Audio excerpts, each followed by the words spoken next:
Section 1022, subsection C allows detention under the law of war without trial until the end of hostilities authorized by the authorization for use of military force.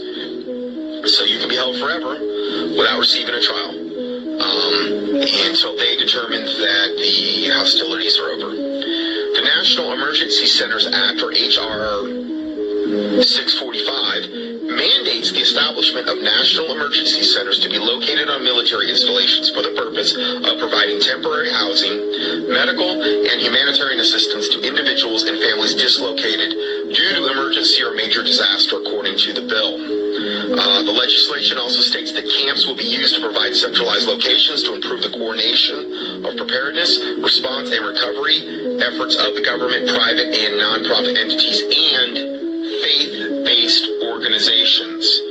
Okay, so the camps are going to be used for, all of these things plus faith-based organizations, your 501c3, corporate, religious entities of the state, of the U.S. government.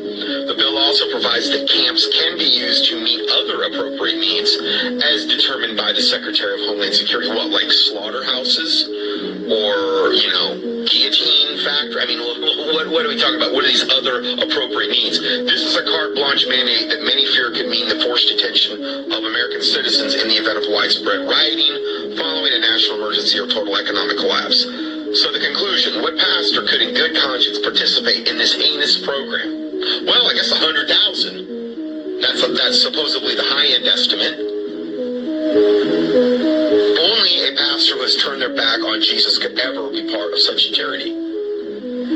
But I would venture to say if you interview the vast majority of these 100,000, they think they're doing pretty good with God. They think they've done nothing wrong. They're obeying Romans 13, and they've thrown the Bible out, and all they care about is what the government thinks. And that means that they're of God. They're a man of God.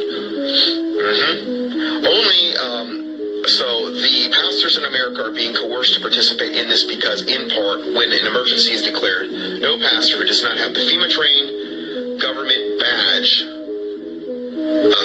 will be allowed to be in the declared emergency area. Pastor Mansfield and many other pastors that I spoke with felt strongly that this was the government's way of removing Jesus from America's landscape and setting the stage for the ushering in of the New Age one-world religion. Absolutely. It's that big of a deal. Most likely this will be the linchpin.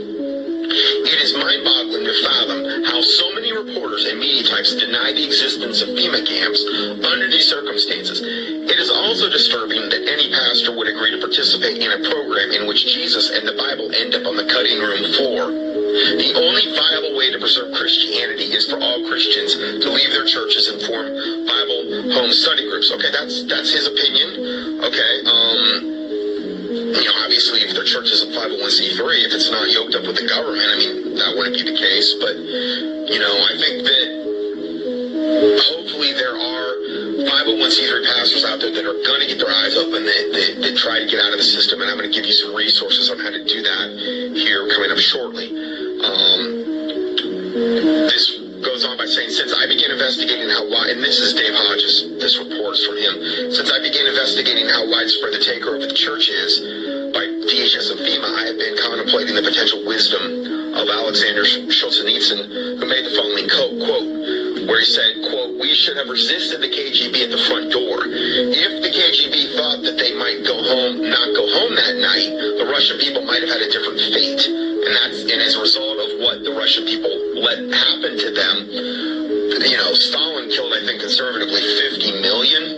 I mean, of his own people.